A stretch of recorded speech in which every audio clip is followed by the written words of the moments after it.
Hello,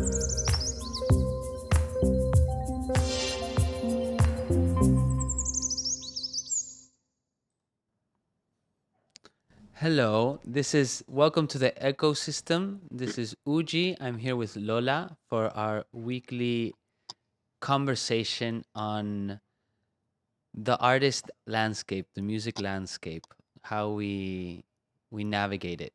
Hi Lola. How you doing? Good. How are Good. you? Good. In calling all the way from New York City today. I'm excited. The New city York, that never. Buenos Aires, and now we have somebody from that's currently in San Francisco. Tell us about today's guest. So today's guest is a very special one. I've been working with Chuck for a couple of years now on my own record label, Future Sounds of Nature.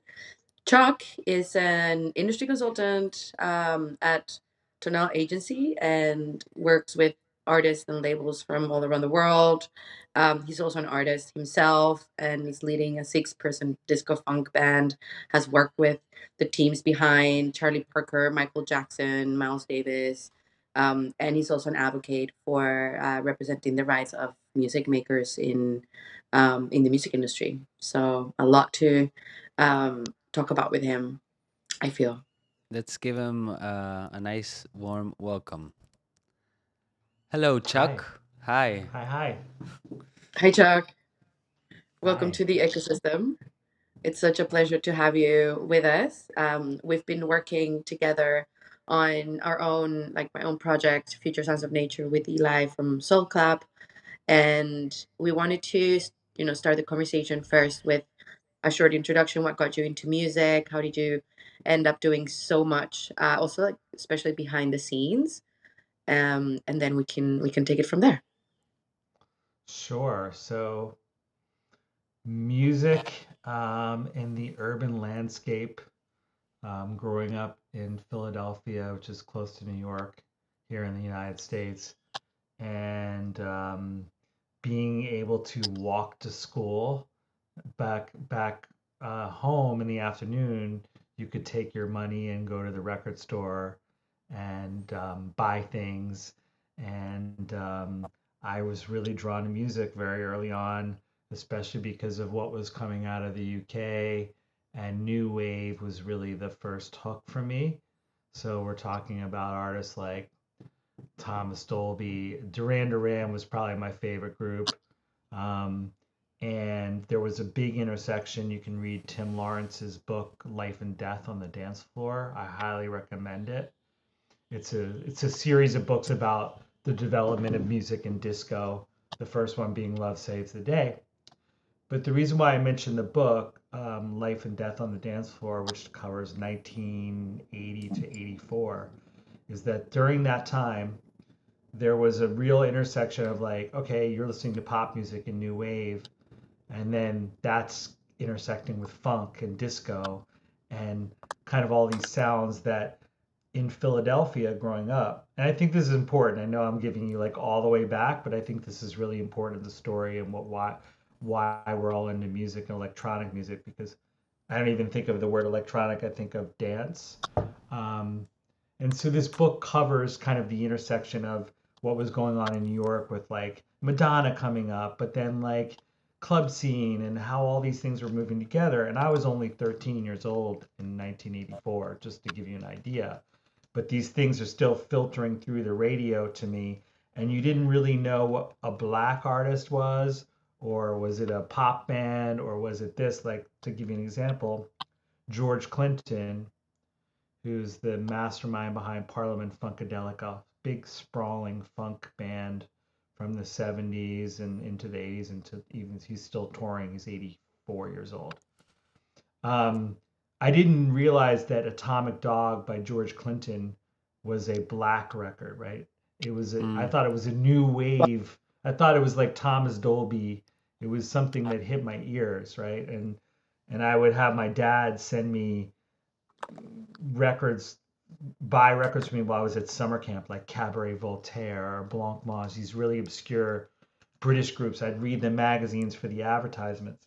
And that really got me into new wave. But then I realized this is all kind of like funk and disco too. and I found George Clinton and became obsessed with him. Mm. Then a couple years later, growing up in Philadelphia, everyone became interested in hip hop.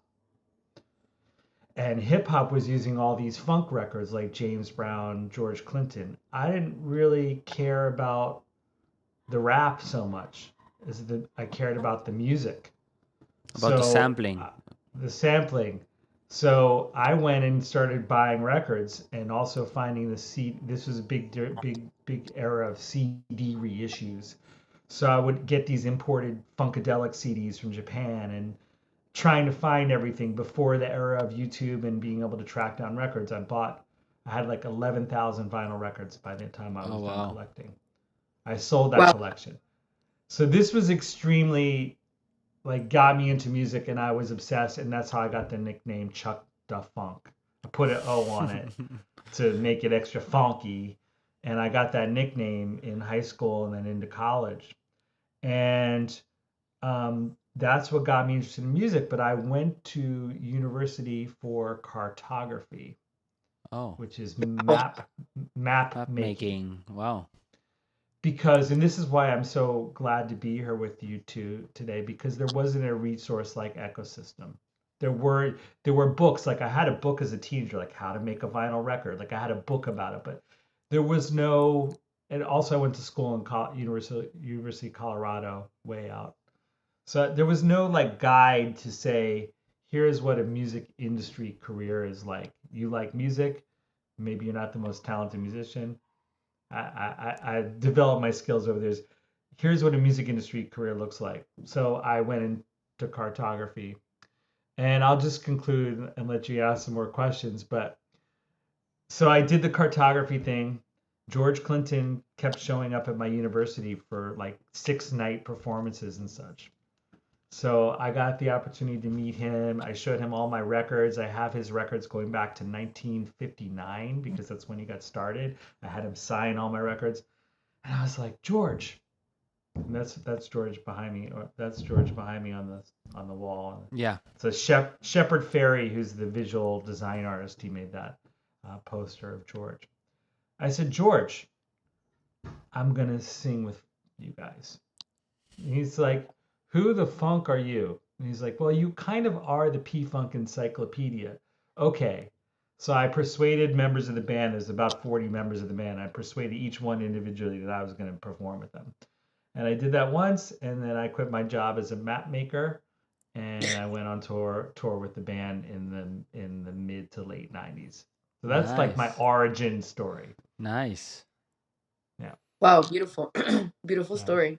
And Yeah. out of curiosity, is there something about cartography that you have taken into your music career? Well, I wrote a song called The Map Song, which you can find on YouTube. It's incredible musicianship because it is George Clinton's band, Parliament Funkadelic, on the music. And I actually got signed to a record label. I was signed to Reprise Records, which is part of Warner Brothers. And that was pretty cool experience, but my singing was terrible. So like I shriek and I'm embarrassed like to listen to it. The P Funk, the Parliament Funkadelic fans love it because it's like a rare record or whatever. But yeah, there's the Map song, and then my new album, which I'm working on right now, is called Nightlife Geography.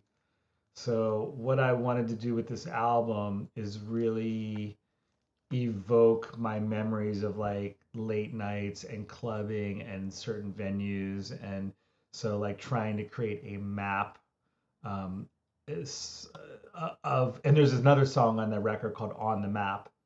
So there's two songs that reference Mm. geography and so yeah, it's brought it somehow forward. And where are you now in the music industry? If that's the origin, where is like present Chuck? Because Right. um well, part of what we wanted to talk about in this conversation is giving artists and musicians tools to navigate this ever more complex music industry, and reading your bio and what I've talked with Lola about you. Like you have taken on different hats and taken on different responsibilities and different things in the music industry, and so I feel like you have a wide insight on how things are. So why don't we tell the audience a little bit of like your present day? Sure. So I'm wearing all the hats, right? And this morning I was using something called kit.com, kit.com, which is a email hosting provider. And what I was doing as an artist was I was writing up my little newsletter, which will go out to about 1,000 subscribers, saying, "Hey, I have a release coming next week."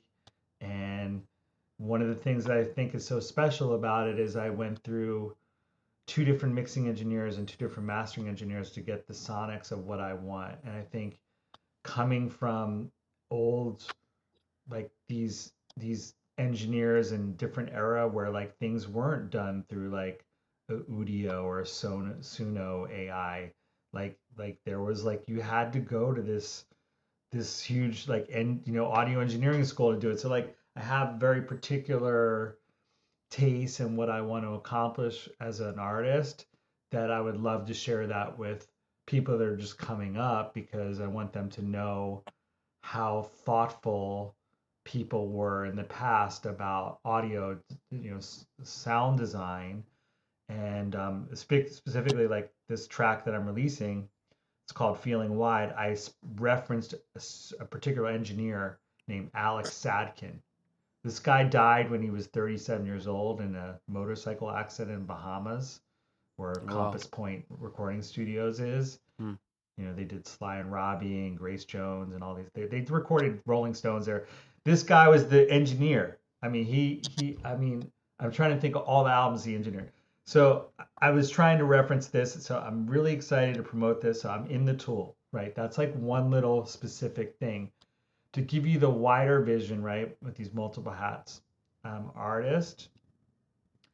I am an artist manager on retainer for emerging artists, and what that includes is like you're talking about navigating things. Like I've had a few artists who don't know what distributor to choose. Why am I just choosing them?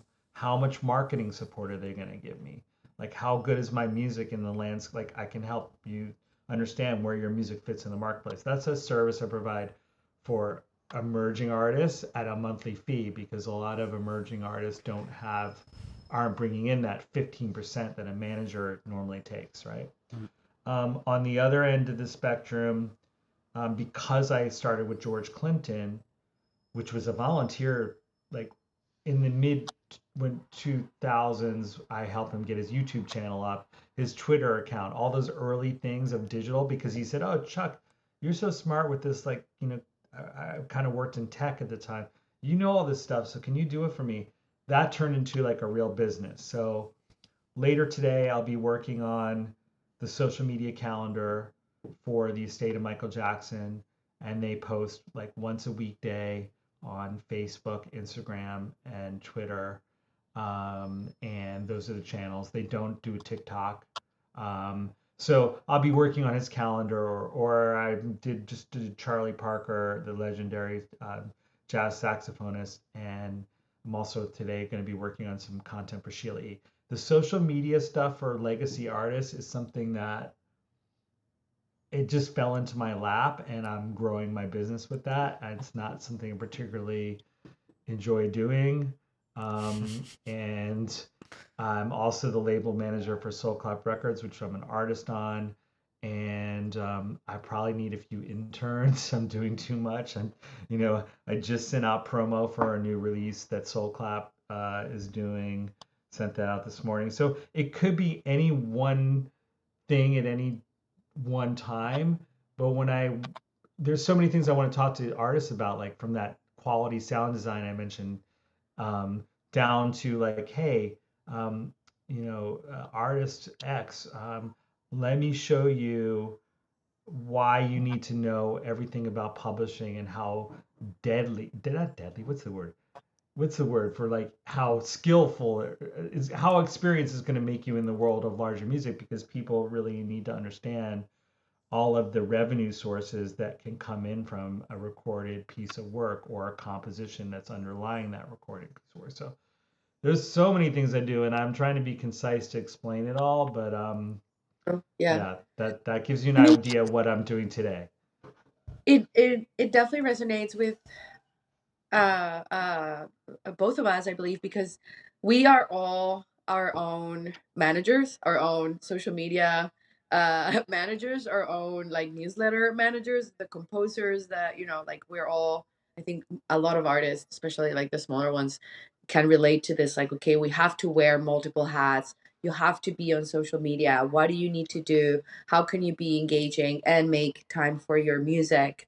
And then at the same time, starting to understand what you're saying, like the importance of learning about publishing and distribution. So maybe what are the things that you believe like artists that are just starting or have no idea about distribution should know, and what are ways in which someone who's like have no idea what how to get started, what are like good let's say like starter tips for someone. I mean, I still struggle to understand how to have ownership over my music and make sure that I get the royalties. Hmm. There are some companies that are really doing a good job of like making it a little bit more self-service. Song Trust is in that group. They're very more North American focused. They've had some problems of late, but Cobalt, which is a music publishing company, I don't want to disturb my computer. I think the name of their new service is Create with a K, with a K. And there are some companies that are trying to do the education as well as the self-service that goes around publishing. Um, but let's look at it from a larger view as far as an artist getting started. What I would first say is there's no rush to release your your work or your recordings, right? Like Lola, your record is so great. Um, so I don't know the process of how you made it and how long you held on to it, but if you were, let's say you were coming to me as a client, I would be like, okay, we have this music, let's hold on to it, let's figure out first like your story that you're telling, and yes, you have to do the socials and have to connect with people. Let's figure out first your strategy for presenting yourself, your imagery, your performances. Like when are you gonna, are you gonna DJ this music? Are you going to put together a band? Let's do some performances. Let's make sure you're speaking to the audiences. Let's use YouTube. I'm not as big a fan as TikTok because that's just me, but let's figure out the channels. I would say first, what's the imagery and the brand look like? Then two, um, this great music you've got. We're gonna hold on to that. Then three, like, can you get out and start connecting with people performance wise, right? And then once you do those first three things, then you're building this audience. Then I'm like, okay, who is going to best market and put this music out, right? Is that going to be finding family with independent label, which is really hard because these independent labels are more like parties. They're more like tribes. They're more like, and everyone's doing one-off releases. So yeah, you might get on Soul Clap, but then you're gone. Like who's gonna actually support you? You might have to make your own community and your own label. I think like for you, you did that, right? You're a future sound of nature. Like you've made that thing. But if not, what I usually say is like you're gonna make your own label and we're gonna help you. Like again, I'm just thinking of this as like a greenfield client, or if I'm just telling a friend, or I'm telling you who's listening to this. Now we're gonna look at distributors, right? Who's gonna put the music out, the recording out? Um, I'm going to probably steer you towards. I'm not a huge DistroKid fan. I'm gonna probably, it depends on the music, but I'm gonna find a boutique distributor and who's going to actually get the music out and be able to talk to you about the music, and someone that's interested in your music. There are a lot of self-service distributors, but the clients I work with, I'm going to get the music, help them get the music to the point where like, yeah, somebody wants to sign this or somebody wants to put it out. If you're just putting it out because you just want it ready to go, have you really thought about, is the music ready to go? Like, you need to be thinking about people's time, and some people don't. Like, some people have viral hits and that are like, they just sound good and it's just viral. I think of what's his name? God, I'm spacing his name now. It's got this rap song called Million Dollar Baby. And it's just like such a dirty, like, what I mean dirty, like sonically, like it sounds like it was made in a trash can, but it's like a hit. Like he didn't need that kind of thing. So what I'm trying to say is like there are a lot of self-service options, but really be thoughtful about your works and try to get them to the point that like someone wants to release them, and you've already built this fan community and you're already performing the songs, then the music can come out. The publishing thing, But it's let me better to interject a little yeah because yeah I yeah feel yeah I kind of feel the similar to you that the strategy has changed over the years. Before, it felt like you had to, maybe like 10 years ago, or when it was like just the beginnings of MySpace, but it was still much like CDRs, right? And CDs. Um I felt like there the strategy was like put the music out, and so then the people will get to know you. And now is first get the people to know you and then put the music out.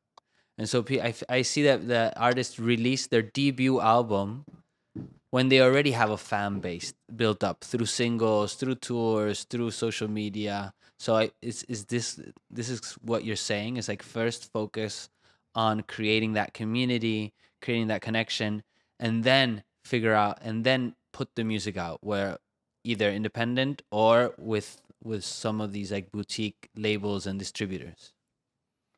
Yeah, I'm saying that because there's just so much noise, and I also do believe there's so many artists that make quality music. I don't want it to get lost.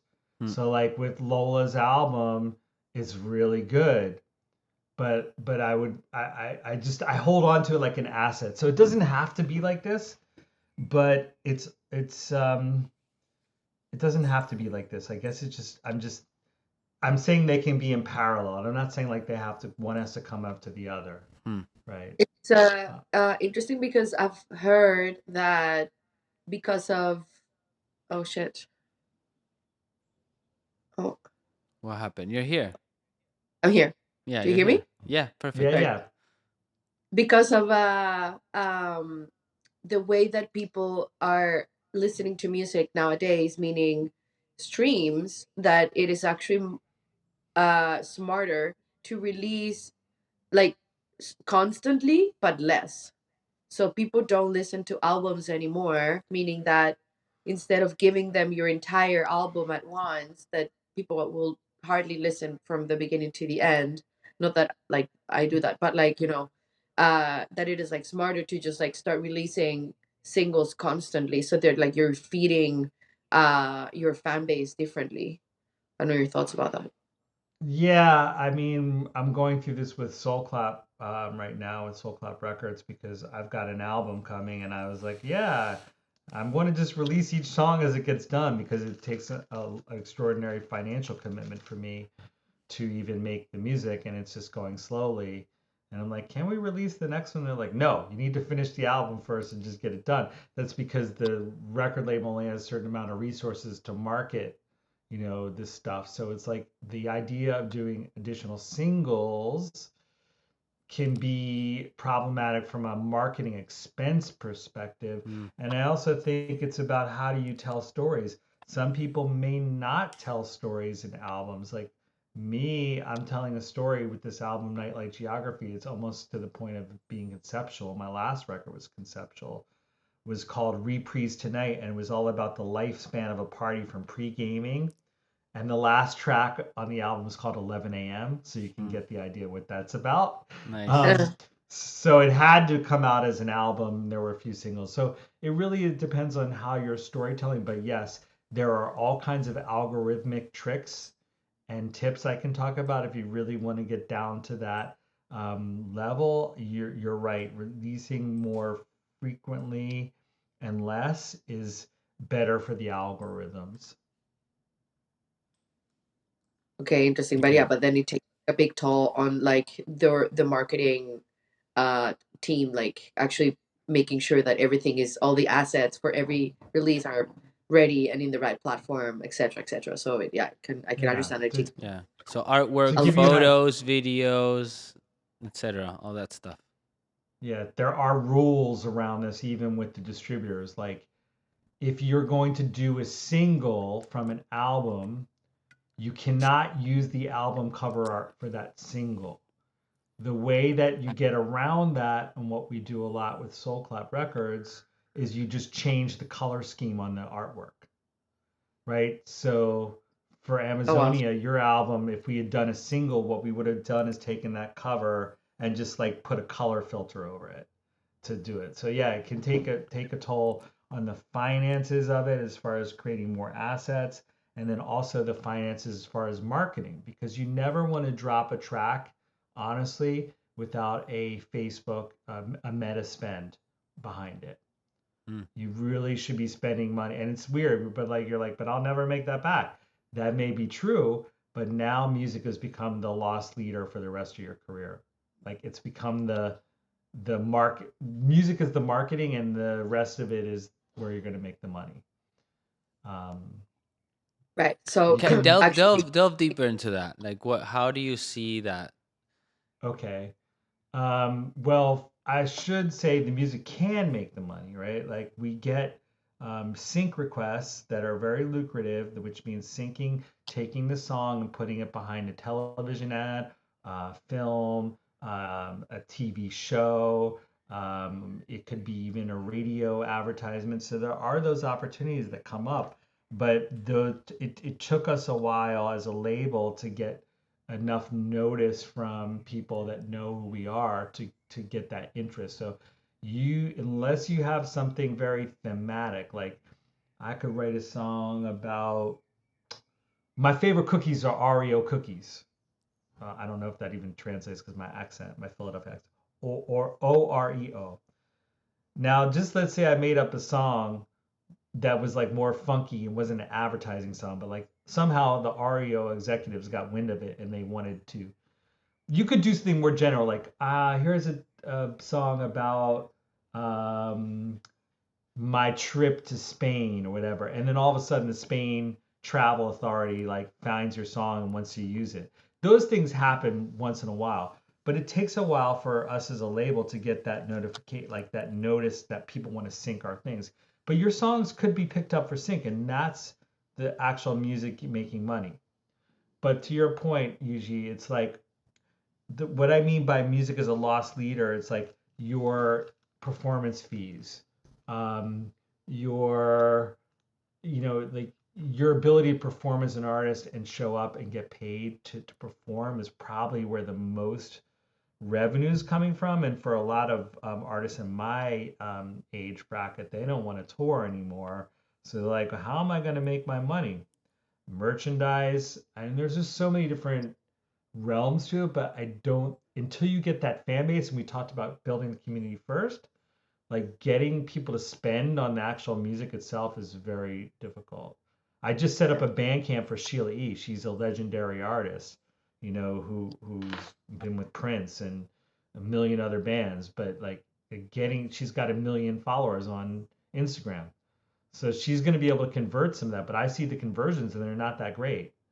So like music as a loss leader, it's just the realism. And I'm going to conclude by saying this. I really don't want to hear any tears about, oh, streaming took all my money away. I have no time or patience for that. And I'll tell you why. I used to send out CDs that cost me 30 euros to send to somewhere, to pray that the radio station plays my song with no idea if they played it or not.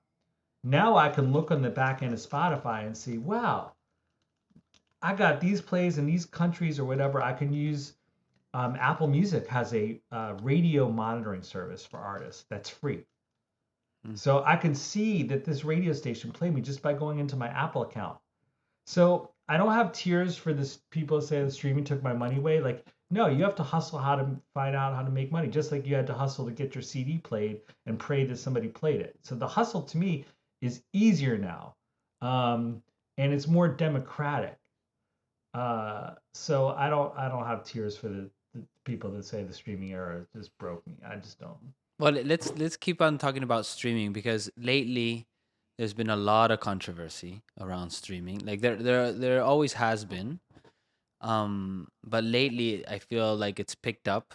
Um Not only because of the fees, like it all it does seem, as an artist myself, it does seem a little bit unfair how low those fees are for the streaming, and it's kind of like it's created a culture where people just assume music is kind of free, in the sense it's like, okay, so it's like it's hard to sell, as you say, things because people just assume it's free, just as a, so there's that's been happening for a while, but now, all of the AI stuff, all of, just even just like how how the money's been invested by those big mega companies and stuff, and so it starts becoming kind of a dilemma of like, how do artists or what do artists decide to do within that, do they totally opt out of streaming and try to find their own paths through Bandcamp or their own website, or do they go into the streaming because that's where the audience is? Because as an audience member, as a user, Spotify, Apple Music is amazing. I love it.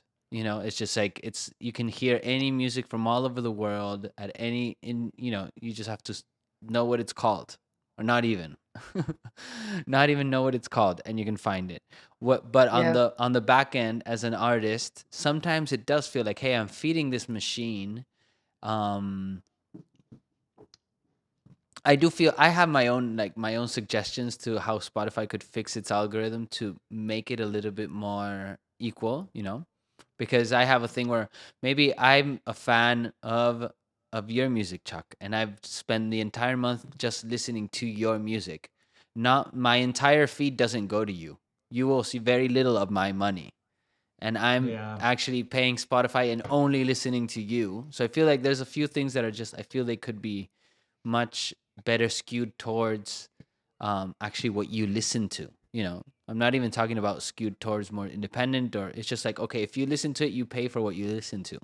Instead, they have kind of this global pool of resources, where you become like a percentage in like Yeah. a very small percentage, because you're competing directly with like the big shots that have tons of money behind them, and and maybe make more accessible music or more popular, different.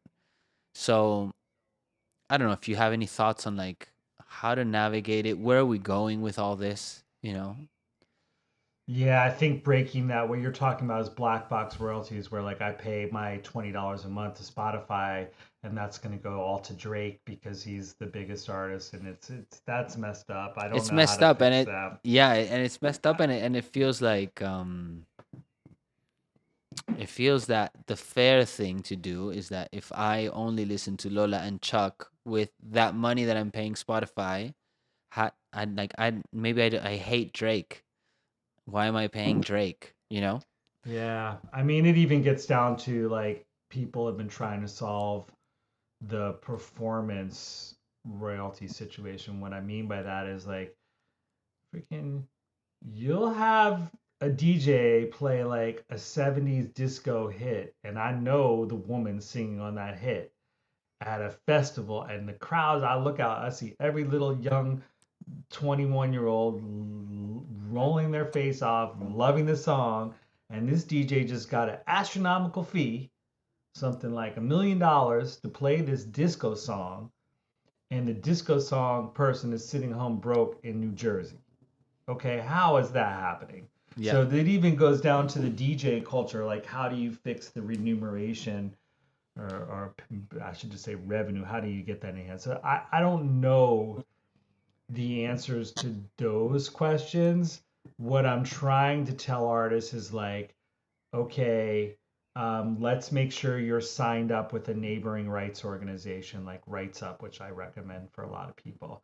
Let's make sure you're getting all the money you can out of your mechanical royalties. Let's make sure everything's registered properly because there is some money there. It's going to be a little money, but we're going to get that money for you. So I don't know that I can solve the other end of it about it being inequitable. I still have a lot of education to go through myself, and time is always short. I told you about all the clients I'm doing. I still have a lot more education, and I'm going to keep learning because I know the money's there, and I want to make sure I'm getting all of it that I can versus trying to like, it'd be like trying to fix the US political system with, I can't. I have to focus on where I can hustle to get Totally. that Yeah. money. Yeah, no, there's a And difference then, between kind of seeing the big picture of like, oh, or like those big shifts and okay, how as what do I do? I have an album. What do I do? Do I put it on mhm. Spotify? Do I do this? Like, do I do it Yeah, through Spotify. Oh my God, the discovery. So you talked about, I think a couple points back, like I'm listening to Chuck. Well, the great thing is like now if you go into your Discover Weekly playlist, now it's going to give you 10 other artists like Chuck that are probably like friends of mine from Soul Clap and whatever. So like, yes, you want to be on streaming because of that discovery aspect. And also let's talk about song titles. Like, um, Okay. let's say I make a song called Metric, which is a Canadian band. I really like them a lot. They have a song called Formentera. They have two albums called Formentera. What if I'm just kind of feeling nostalgic for Formentera? I type in Formentera. Like now it's going to pop up. I'm like, oh, I've never heard this. Let me listen to this. I've programmed full radio episode because I have a radio show, full episodes around a title, song title, theme. Like right now, I'm working on one about Icarus, the guy who flew too close to the sun. There's like so many songs about Icarus, and they're all really cool. And then I'm finding them within the streaming world. Like so, I find that I think Apple Music, the user experience is ugh. I can't even tell if I'm on my own library or if I'm on the Apple Music. There's all kinds of problems with Apple Music. The one thing they've done okay is DJ mixes, but Apple Music, eh. And I can talk. Let me just talk a little bit more nuance about Apple Music and Spotify. I'm going to come back to it, but with this user experience on Spotify is so amazing. You don't want to be missing that just because you're like upset about the streaming rate or because of Daniel Ek stepped down as CEO. There's gonna someone's gonna discover you. If the other thing I should mention about Spotify is you have linked bios, so you can put like if there's a collaborator, you can link to their profile. So my bio on Spotify has like all of the people that I work with. So like it'll take you to that thing. You can put up to 125 photos on your profile on Spotify. You can put your tour dates on Spotify. You can sell merch through Shopify. So if someone discovers you here and they're not a big fan, now they go to your page, they have this full immersive experience. Hmm. That's pretty crazy. One other final nuance between Apple Music and Spotify. I remix a lot of other artists. Those remixes, because of the metadata and the way that Spotify handles them, they appear in my artist profile. So let's say Chuck's FSQ appears on these releases, on these remix releases. Apple Music will only display music that I've made as a main artist, Hmm. which is a huge problem. Apple Yeah. Music, get it together. So to me, the fact that you can create, just to conclude the thought, this immersive experience for yourself as a brand and artist on Spotify, and someone might discover you there, is really important. So you think that's more important than like the qualms over more money, less money, or Yeah, all you're these other still gonna qualms? get the money. So, my name is Yuji Yakamoto, and I'm freaking in Japan, and I just found FSQ, and now I see the whole experience. Now I'm gonna go to their Bandcamp. Okay. Like I'm DJing a radio show, so I can't. Yes, now there are ways to stream and DJ music, which is like a really terrible thing. I think I'm so against it. And now Spotify has mixed in key, like freaking Pioneer. Like you can use Spotify like a DJ thing. That's not good. But Wow. I usually go like if I find an artist on Spotify, I usually go and buy their music primarily because I'm DJing it. I don't know if I would buy it if I wasn't DJing it, but Probably not. I don't think people buy yeah, music unless they they're DJing it because they want to have it offline. You know. yeah, yeah. I don't think I want to rely on streaming in the club. No, no, no, no. The Wi-Fi's down. Oh no. No, no, no, no, no, But no. Let's but get but no, there. I like to support artists. You know, I don't know, but I think leaving yourself out of the discovery process, and also the fact that this immersive experience is Spotify. And then one other thing to say is they own 30% of the market. So you're just going to say to 30, I don't want to find that other 30% of the market? I don't know. Do you have any cases of artists that you saw as emerging artists that have kind of blown up big or Cases blown up of emerge. medium? Well, it's sometimes it's about the song. God, what was the name of the song? I mean, I could sing it, ba na na na na na na na na, and like it became such a freaking thing for my friend Phil from Life on Planets. It's on the Maquez album. What was the name of that damn? Oh, Downstream. So it's got 8 million streams. It's called Downstream, and it became this thing. Like people were filming people singing to it on Instagram, and like it was a thing. People, I hated this. No offense, Phil, I love you, but I hated the song. But it was catchy. It was catchy, like the ba da da da da. Make some time with me, and the kids loved it. And yeah, like good music is good music, and the fact that we have social platforms is going to amplify that. So it's Hmm. really about the song and how it ties to the moment. And that one song by Maquez and Life on Planets called, God, what was it called? I always just call it the da da da da da song. Downstream. Downstream. That became a pretty good hit for Phil. And through the social media, you seeing people playing it and singing it, and that's really like capture those moments. My moments as an artist are usually like Francois K or Louis Vega, like shouting out FSQ, and Hmm. which is my group, and Yeah. saying like, "Oh, I love FSQ," but like we're old people. I want to see the kids dancing to it. So you capture those moments, and they become memorable. People want to have memories and moments, Hmm. and COVID robbed us of that so much because people weren't in universities or at parties or whatever. But capture those moments, and that's what's gonna blow it up. But the song comes first. The name of the song I was mentioning that I thought was really like poorly produced, but like became a big hit was what is it called? Million Dollar Baby, who's by Tommy Richmond. I've never heard So of it. he's a kid from Virginia. He kind of copied the sound of the Neptunes of Pharrell Williams, and Oh, nice. that song became. And I always love that song. So you want to love the song. That's what's gonna make the moment. You know. Hmm. What's a Well, what's yeah. a song for you? What's a song for you recently that you were like, oh, that's my song. Come on, Yuji. What Well, recently now do you I'm like? actually I like I'm kind of I've been infected by a very catchy song and an album that it's kind of blown up here in Argentina by Catriel y Paco Amoroso. I don't know if these two guys from Argentina that they did a Tiny Desk 1 year ago, and How do you say it? they blew up. Is Catriel, Catriel would be, and Okay, Paco, Paco Amoroso. okay, This very it's two guys that just laugh yeah, about society. Like their song, like their okay, hit song is if you wanna be someone, you can't be you, and if you wanna be you, you're gonna be no one. It's talking yeah, about yeah. It's fame and catchy. like and it's very catchy, but and they make fun of the whole like, oh, we need to put on Botox now in order to be famous, whatever, and it became famous. It's Mm-hmm. really funny because it's like it's a parody of society, and it's working, and they mix like reggaeton with urban beats with jazz with so and it's super catchy. I really Yeah, recommend seeing the Tiny Desk, the NPR Tiny Desk by them, We'll right. put because we'll put all these songs we'll and put all all the these links links. in Yeah. the in the Yeah. show notes. in the So show yeah, notes. Yeah. Chuck, send us Yeah.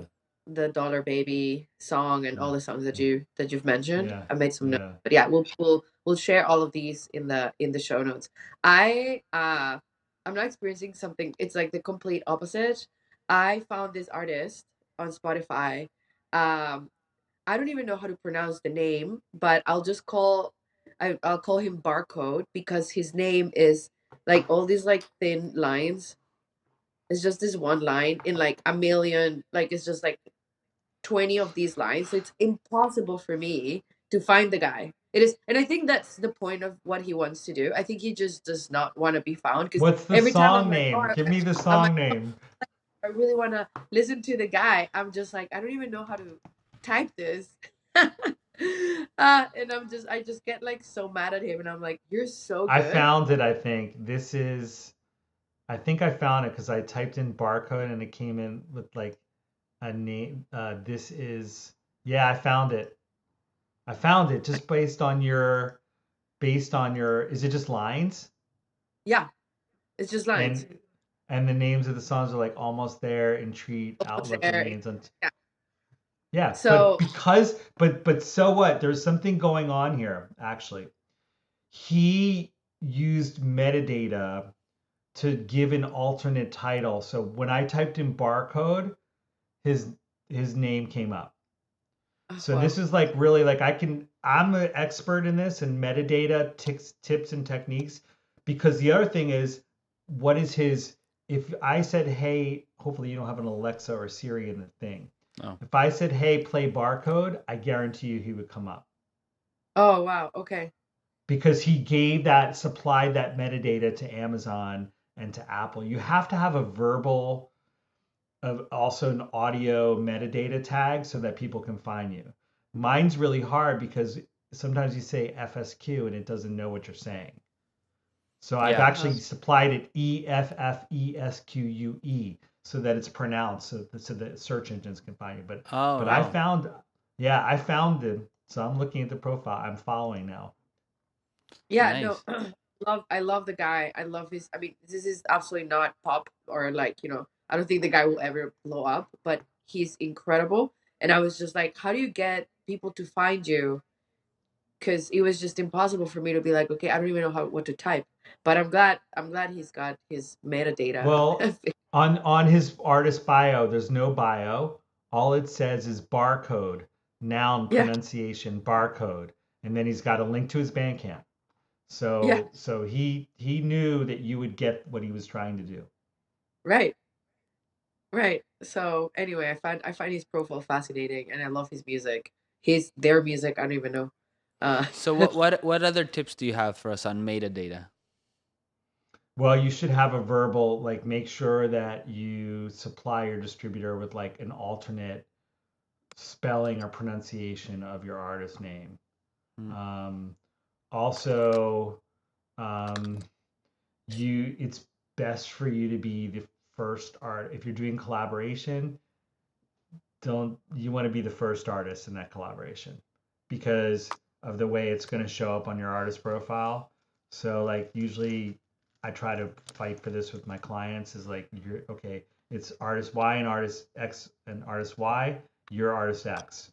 Um, there are a lot of other metadata techniques and things that like make sure you supply as much metadata about who's playing what, um, and who wrote. So the three fields you need to have are performed by, which is usually an artist name, written by, which is like your government names. So your writer names, like Lola Villa isn't her, that's her artist name. It's not her writer name. So make sure it matches your writer names. And then you can produced by can be both your government name and your artist name. The reason why I'm produced by, I use both my government name and my artist name is that for me to qualify for the US Recording Academy, I needed to show enough credits that I had enough producer credits to be qualified. So you can use both. But performed by, written by, and produced by, and that's the way the order that Spotify stacks them. and each service does it a little differently, but those are the three things you need to at least be supplying. And interestingly enough, the distributor that we use for Lola's album, Amazonia, they wouldn't take the contributor credits. So like ask your Yeah. distributor, what I mean by contributor credits is guitar, bass, audio engineer, Mm. sitar, vibraphone, all the people that are playing. And unfortunately, the distributor we're working with doesn't take those. So you should ask your distributor, do you take contributor credits? I think it's extremely important. Do you take lyrics? Do you have a tool for transcribing lyrics? Symphonic, which is a distributor out of the US, I can upload a song and it transcribes the lyrics and it's very accurate and they timestamp it. So now when they supply it to Meta, and I put on Instagram and I put up the audio thing, the lyrics will display in the little Instagram story. That's really clever. So sometimes the metadata is really dependent on how much a distributor is keeping and delivering to services. Mm. Tidal, which is a streaming service here in the US, they're global, but Tidal is a very small streaming service, but I love them because they have all the contributor credits. So I don't need to go to Discogs, which is a site listing album data, which is really a marketplace to buy and sell records. But Discogs, DISC, COGS. Yeah. yes, thank you. Discogs is really more of a place to buy and sell Are they albums. still up to date with stuff? I remember using them Oh, many years dude. ago, but I don't know if they're Discogs is the single biggest source of music metadata, but that's not why they have the music metadata. It's really for buyers and sellers, but they are the biggest source of music metadata. And what I'm trying to get artists to do is like, don't leave it to Discogs. Keep those contributor credits, deliver them to your distributor, but you have to even find a distributor that will want to take them. And then you have to find, as a consumer, you have to find a service that displays them, right? Because I'm old enough, I'm older than both of you, I know this, that I'm from the era of album credits. Like yeah. I want to pull the sleeve out and read it. And why can't we have that digitally? It's 2025. You know, might as well be the year 3000 by now. We have robots. How come we can't have album Well, credits? because they don't want that. No, there's I actually a I reason for it. It's like the headache of like I'm the oboe player, or the flute player, and I'm not credited. Now I'm calling Spotify every day to get my little thing. They don't want the headache of like, mm, oh, these credits are all messed up. They don't want the headache of that. But we can do it. We should do it. We should have verified credits, and I want to have the virtual album sleeve. I actually worked in technology in the early 2000s trying to do something called the connected music experience, which was going to make Apple album credits, and they mm. quickly got rid of that. That's too bad. Yeah. What are your thoughts on AI and how AI is influencing the music making and music consumption, and what are your Okay, thoughts on that? Because I'll tell because you a little secret. yeah. I'll tell you a secret. Okay. Um, the label, we have a visual artist that we pay a good deal of money for to do our main album art. We have another like sub label subscription service where we had an art template, but I'm like, okay, I trained AI on the art template and now I program it to design these record covers. And it's my style that I'm programming the AI to do it. But I'll tell you, my AI agent is named Wally. I named him Wally. Wally messes up all the time. Wally cannot get it right. You know how many prompts I spend more time trying to create album art than any other task through using AI.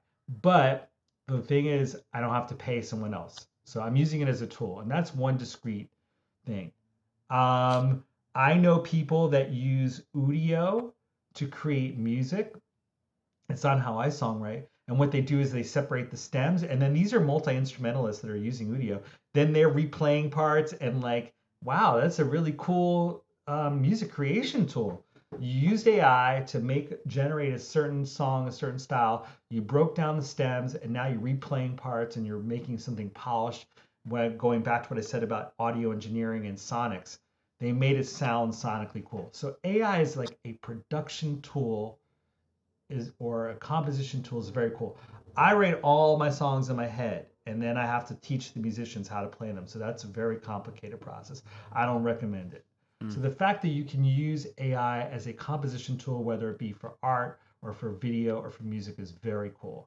What is going on right now, which is scandalous, is people are using those tools like Udio and Suno to generate like disco songs that are like they sound okay. They don't sound great to my ear because I know kind of what the inconsistencies and irregularities of disco production are. But my entire YouTube feed, and I really use YouTube as a very deep music service, is like Tyrone Banks, My Dirty Drawers Disco.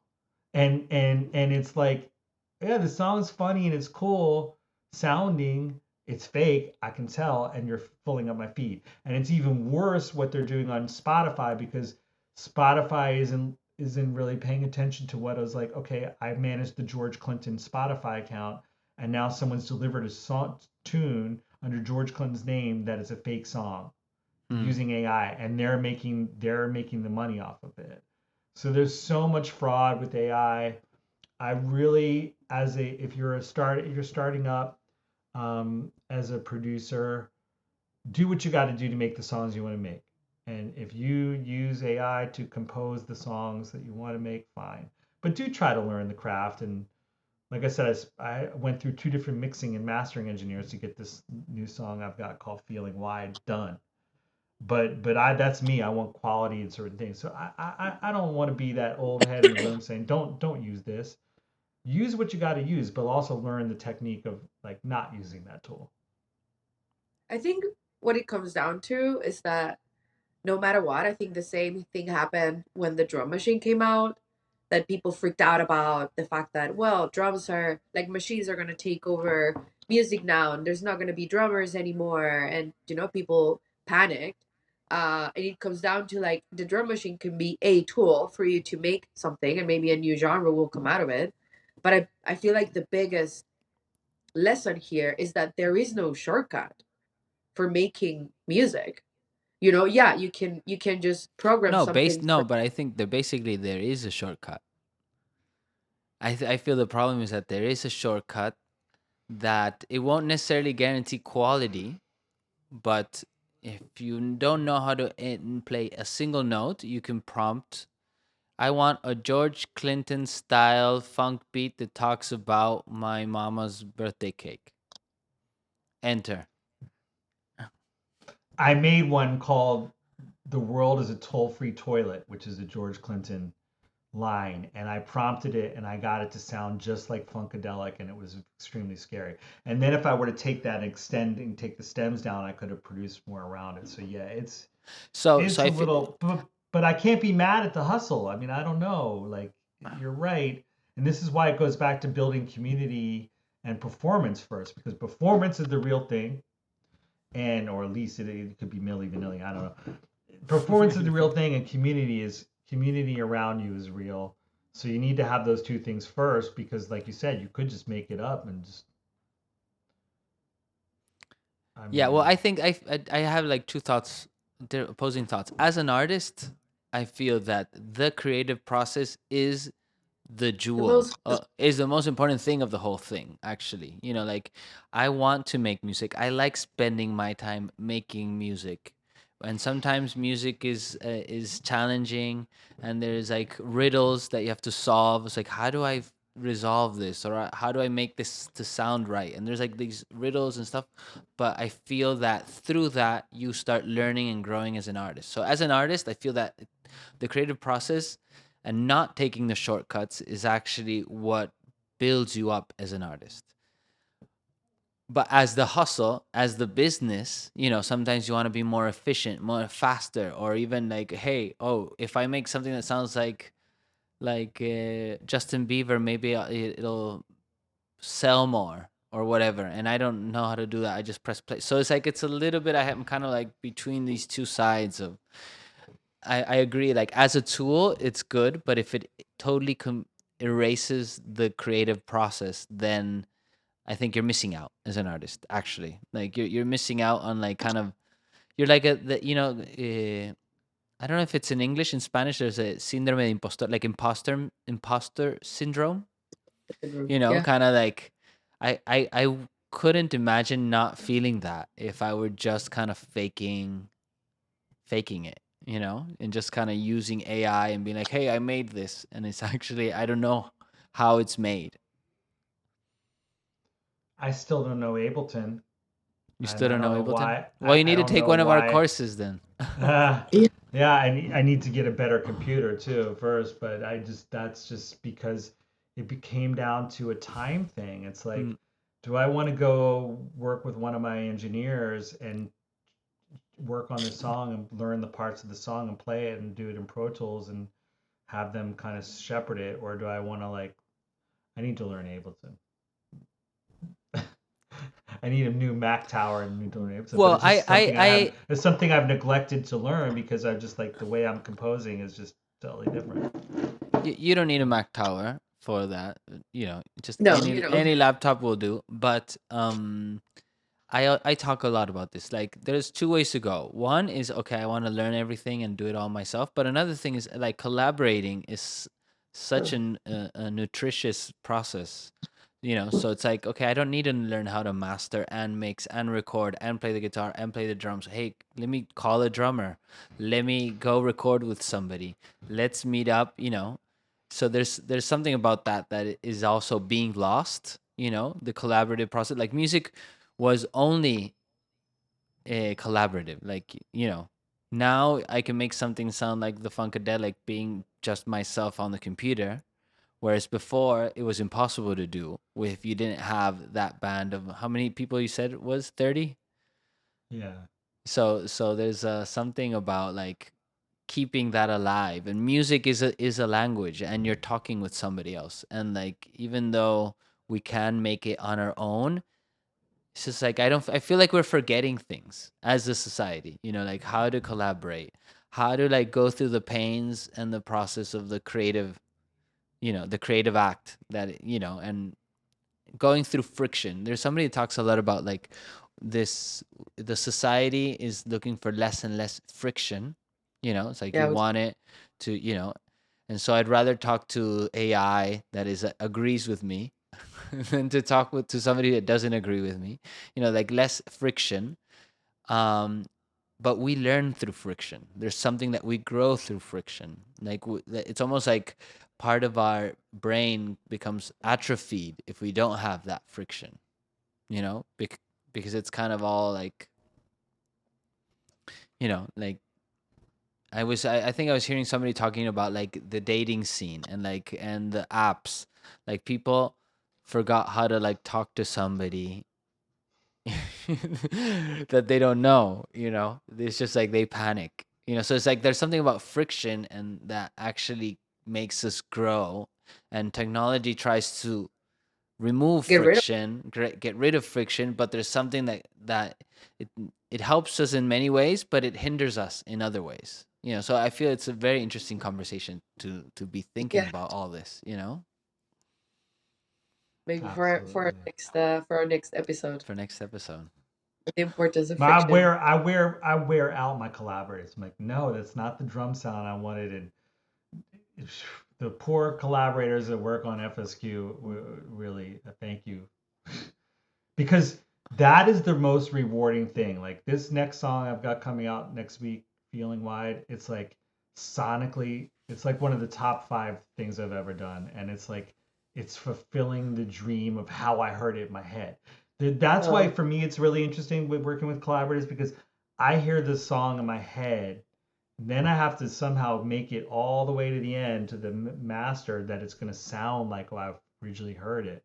And if you get that, you the fact that I can listen to my own songs and cry a little tear. I try not to listen too much because then I don't want to wear out listening to my own songs and get sick of them. But when it sounds totally right, that fulfillment, that's what I want other artists to feel.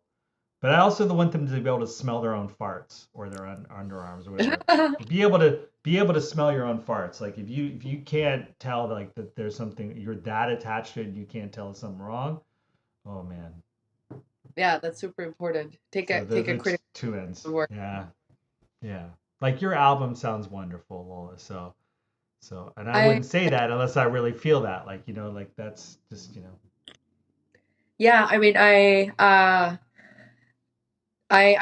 invest so much time playing my album live because I know how important it is for me to have that connection with people and take the time to travel and play my music live so that people can experience the work through a very different lens. So yeah, I can take the shortcut, but in the end, the friction is actually more rewarding. Oh, the live stuff is a whole nother conversation because Yeah, I DJ my songs to get them heard. I don't even know how I'd make that record sound like. I don't know. That's a whole nother. My yeah. head explode. For another time. But Yeah. this was, I think we could have gone for another hour talking Yeah. about this. It's been such a pleasure, Chuck, having you with Yeah. us.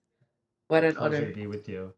Yeah, and Yuji, Yeah. I really enjoy the way you think about things. That whole idea of friction. I'm going to be thinking about that all day today. Yeah, it's interesting to think about that, about friction, Yeah. how it actually helps us grow, you know. Yeah. But, even though it's annoying.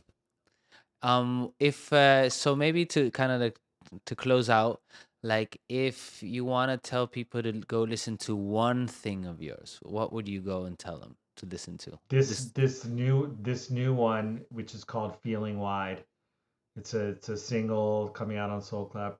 It's on Bandcamp right now. I think you would just go to fsqofficial.bandcamp.com, or you could go to soulclaprecords.bandcamp.com and hear all of our other artists too. But it's there, awesome. and I'm like, Perfect. We'll put it in the I'm show notes. I back to that guy Alex Sadkin, who I said is the engineer producer that I is on so many records. And like I got the sound that I wanted. That's that sound. So Beautiful. Well, thank you so and much, what Chuck. one other thing I was gonna say about it is also I realized I told you that my early years I did a record and I got dropped on my record label because I couldn't smell my own farts. Hmm. I didn't realize I was a terrible singer. So the even last more rewarding thing about this song is that Monica, who's the vocalist, I wrote the lyrics, but she sang it and gave it life, and it's my perspective that she's expressing somehow so perfectly because of the way she delivered it. I didn't coach her on how to deliver the lyrics. That just blows my mind. Sorry, I'm excited about it. Nice, exciting. I'm gonna go Yeah, listen to it now. yeah, cool. Thanks, guys. Well, Me thank you, too. Chuck. Thank you, Chuck. Okay. And yeah, thank you. And yeah, till next time, everybody. Bye. Yeah, let Bye, me. Lola. Yep. Bye. Ciao, ciao. Bye.